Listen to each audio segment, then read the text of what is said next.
오늘 본문은 바울이 3차 전도 여행 중에 에베소 사역을 마무리하던 때의 일을 말하고 있습니다. 크게 두 가지 일을 말하고 있는데, 하나는 바울이 앞으로의 사역을 전망하며 추진한 일이고, 또 하나는 에베소에서 일어난 폭동의 사건입니다. 21절, 22절은 바울이 사역을 전망하며 추진한 일입니다. 지금 아시아의 에베소에서 성공적인 사역을 하고 있던 바울은 여기에 안주하지 않습니다. 바울은 2차 전도여행 때 사역하며 교회를 세웠던 지역인 마게도냐와 아가야를 거쳐서 예루살렘으로 가고 그 뒤에 로마로도 갈 계획을 세웁니다. 이를 위해 바울과 함께 선교 사역을 감당하는 사람들 가운데 디모데와 에라스도 두 사람을 마게도냐로 먼저 보냅니다. 자기가 마게도냐와 아가야를 가기 전에 미리 디모데와 에라스도를 보내서 예비케 한 것입니다. 예루살렘으로 바로 가지 않고 마게도냐와 아가야 지역을 거치려고 하는 것은 두 가지 이유 때문입니다. 하나는 2차 전도 여행 때 세웠던 교회들을 더욱더 견고히 세우기 위함입니다. 또 하나는 마게도냐와 아가야 지역의 교회들로부터 구제연금을 모아서 예루살렘 교회에 전달하기 위함입니다. 특히 이 구제연금과 연관된 일이 중요한 이유였는데, 이것은 유대인과 이방인이 복음 안에서 하나 된다는 것을 강력하게 보여주는 일이었기 때문입니다. 이런 목적으로 마게도냐와 아가야를 거쳐 예루살렘 교회를 방문한 후에 바울은 로마로 가고자 합니다. 제국의 심장부인 로마 교회를 방문해서 교제하고 그곳에서도 복음을 전할 계획인 것입니다. 로마서를 참조하면 바울은 이 로마를 방문한 후에 그 당시 로마 제국의 땅끝으로 여겨졌던 서바나, 오늘날의 스페인까지 가서 전도할 계획이 있었던 것 같습니다. 이를 보면 바울의 시야가 아주 거시적임을 알 수가 있습니다. 지금 에베소라는 도시에서 아주 성공적인 사역을 이 바울이 하고 있습니다. 그러나 바울의 시야는 현재 에베소에만 머물러 있지 않습니다. 그는 이전에 전도여행을 통해 세웠던 다른 교회들을 돌아보고 든든히 세우고자 합니다. 유대인과 이방인의 하나됨이라는 중요한 사안에 지속적인 관심을 가지고 복음의 정신이 온전히 구현되는 그 일을 증진시키려고 합니다. 또한 복음이 로마 제국의 심장인 수도 로마를 비롯해서 땅끝까지 전파되게 하는 일에 계속 커다란 관심을 가지고 있습니다. 바울은 전체 교회, 전체 하나님 나라와 온 땅에 복음화라는 아주 커다란 그림 가운데 자기의 사역을 감당해 가고 있는 겁니다. 우리 역시 신앙의 삶을 너무 축소시키지 않아야 할 것입니다. 물론 개인의 신앙, 현재 내가 소속된 교회와 내가 있는 그 지역의 사역과 영적인 싸움에 집중하고 열심을 다해야 합니다. 하지만 그 안에만 닫혀 있어서는 안 된다는 겁니다. 우리의 신앙, 우리의 교회, 우리의 사역을 넘어서서 전체 교회, 전체 하나님 나라에 관심을 가져야 합니다. 또한 온 땅의 복음화에도 큰 관심을 가지고 있어야 합니다. 내 분량과 나의 부르심 안에서 전체 교회와 전체 하나님 나라를 위해 할 수 있는 일을 해야 하고, 세계의 복음화에 내가 감당할 수 있는 일들을 감당해 갈 수 있어야 합니다. 또 이 시대를 향한 하나님의 마음에도 큰 관심을 갖고 이 시대를 향한 하나님의 뜻에도 귀를 기울이고 감당할 수 있는 일들을 감당해 가야 하는 겁니다. 그런 모습이 우리 자신과 우리 교회에 있어야 하겠습니다. 한마디로 신앙을 너무 좁게만 생각하지 말고 넓게 보고 거시적인 관점에서 신앙생활을 하라는 겁니다. 23절부터 35절까지 말씀은 에베소에서 일어난 폭동의 사건을 말하고 있습니다. 이 폭동은 은장색인 데메드리오의 선동으로 일어났습니다. 에베소는 아데미 여신의 거대한 신전이 있고 이 여신 숭배가 왕성한 곳입니다. 당연히 이와 연관된 경제활동이 활발하게 이루어졌습니다. 데메트리오는 은장색으로서 아데미 신상 모형을 만들어 적잖은 돈벌이를 하는 사람이었습니다. 그런데 바울의 사역으로 인해 에베소의 분위기가 바꾸어져 가자 경제적인 손실을 입게 됩니다.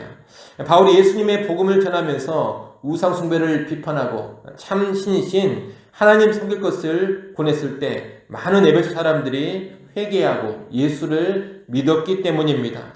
우리가 어제 봤던 것처럼 무수한 마술사들도 마술하는 책들을 다 불태워버리고 마술 행위를 끊을 정도였습니다. 그러니 이제 돈벌이가 시원찮아진 겁니다. 이를 보면 바울의 복음으로 인한 에베소의 변화가 도시 경제의 판도를 바꿀 정도였음을 알 수가 있습니다. 경제적인 타격을 입은 데메드리오는 이 바울을 어떻게든 제거하고 싶었습니다. 그래서 바울을 제거하려 하고 에베소 사람들을 선동해서 폭동을 일으킨 겁니다. 그런 군중을 선동할 때 동료 세공업자들에게 경제적인 손실이 크다는 것을 말합니다. 아울러 아데미 여신의 위엄과 명예를 내세웠습니다. 바울로 인해 아데미 여신의 위엄과 명예가 크게 손상되고 있다는 겁니다. 사실 이 데메드리오의 주된 관심은 돈입니다. 다만 이 아데미 여신을 명분으로 내세우고 있을 뿐입니다. 우리가 좀 전에 말씀드린 것처럼 많은 마술사들은 은 5만이나 되는 마술책을 다 불태워버리면서까지 예수님을 믿었습니다. 그런데 이 데메드리오는 동욕심으로 인해서 아데미 여신을 빙자해서 예수를 그리고 복음을 아주 강력하게 대적하고 있는 겁니다. 이 데메드리오는 아데미 여신 숭배자라고 말하지만 실상 돈을 숭배하는 사람입니다.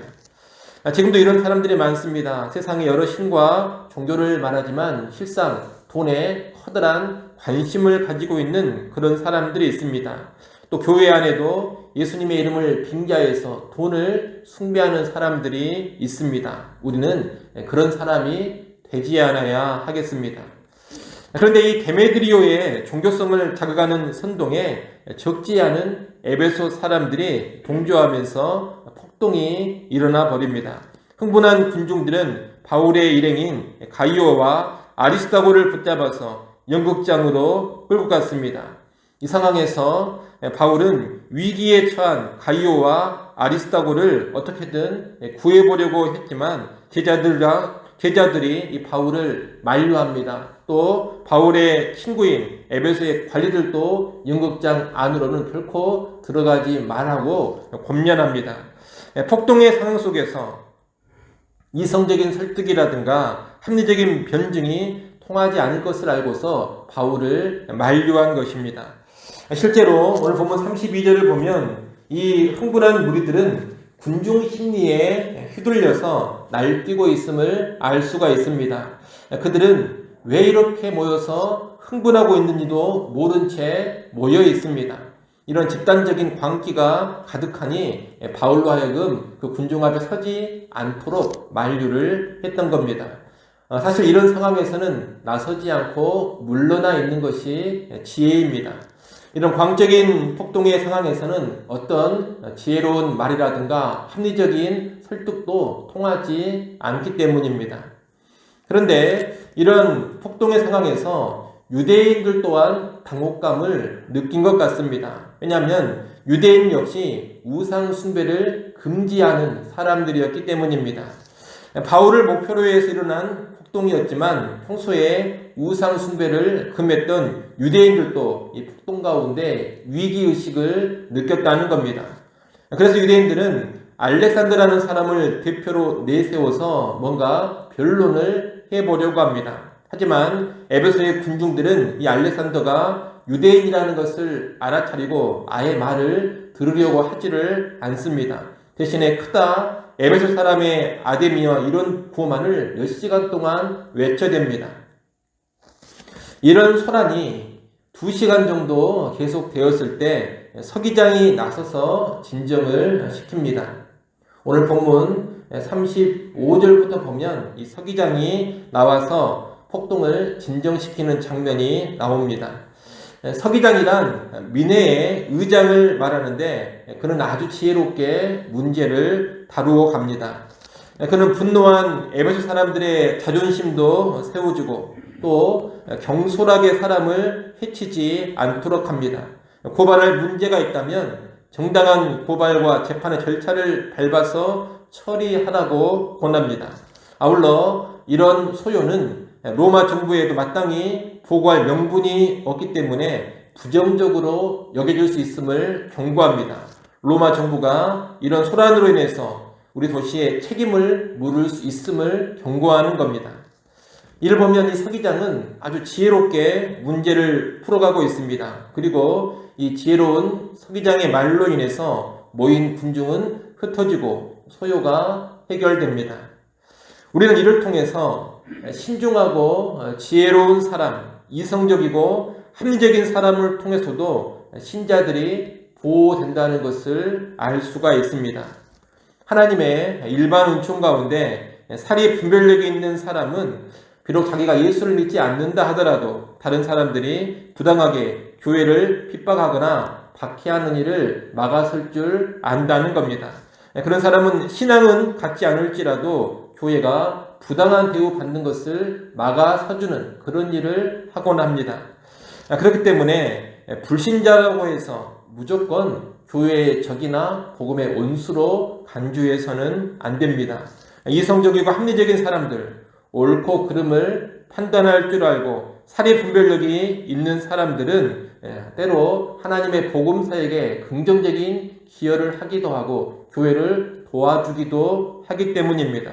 하나님은 그런 사람들도 선한 방향으로 사용해 가십니다. 그렇기 때문에 교회는 이런 사람들과는 소통하는 지혜를 보일 수도 있어야 하겠습니다. 상식을 갖추고 합리적이고 이성적인 판단하는 사람들은 불신자라 하더라도 최대한 서로 소통을 하면서 교회의 사역을 변증할 수 있는 그런 지혜를 가질 수 있어야 한다는 겁니다. 복음 사역을 감당함에 있어서 우리가 그런 지혜도 갖출 수 있기를 바랍니다. 불신자들을 온통 적으로만 간주하고 복음의 원수로만 사탄의 세력으로만 쉽게 간주하지 말라는 겁니다. 협력할 수 있는 부분에서는 그런 지혜자들과 협력하는 것이 복음 사역에 귀한 증진을 가져다 줄 수 있을 겁니다. 우리는 이상의 에베소의 소요 사건을 보면서 복음이 왕성하게 역사하고 한 도시를 놀랍게 변혁시키는 중에도 복음의 대적들은 복음을 강력하게 대적한다는 것을 알아야 하겠습니다. 아무런 문제없는 순탄한 복음 사역은 결코 없습니다. 아무리 강력하게 역사가 일어나고 왕성하게 복음이 번성해 간다 하더라도 복음의 대적들은 언제나 있는 것이고 그들은 강력하게 복음 사역을 맞서는 겁니다.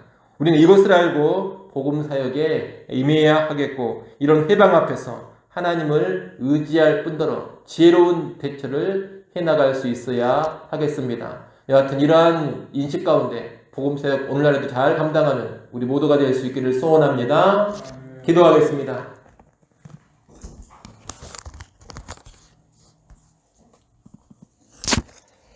하나님 아버지, 사도 바울의 에베소의 사역이 마무리되는 때의 일을 보았습니다. 오늘 우리도 바울처럼 넓은 관심으로 하나님 나라를 전망하게 하시고 넓은 관심으로 복음의 사역을 감당해 가게 하여 주시옵소서. 대적들은 언제나 복음을 회방한다는 것을 염두에 늘 두게 하시고 그것을 인식하며 복음 사역을 감당해 가기를 원합니다. 또한 대적들의 회방 앞에 지혜롭게 대처하는 삶 우리가 살아가게 하여 주시옵소서. 오늘날도 복음을 위해 열정적으로 살아가는 우리와 교회가 되어지게 하시고 모든 대적들의 회방 속에서도 주의 복음이 강력하게 확장되는 것을 보고 누리게 하여 주옵소서. 하나님 이 시간도 하나님께 나와 기도합니다. 우리의 간구하는 소리를 들으시고 하늘의 신령한 응답들을 허락하여 주시옵소서. 예수 이름을 믿는 그 믿음으로 기도하게 하시고 성령 안에서 기도하게 하시며 주의 뜻에 합당한 제목들로 구하게 하여 주옵소서. 기도하는 이 시간 다시금 우리의 속사람 새로워지게 하시고 성령으로 충만케 하여 주시어서 주께 살아가신 오늘 하루도 주님의 기쁨 되는 모습으로만 살아가게 하여 주옵소서. 예수님의 이름으로 기도드리옵나이다. 아멘.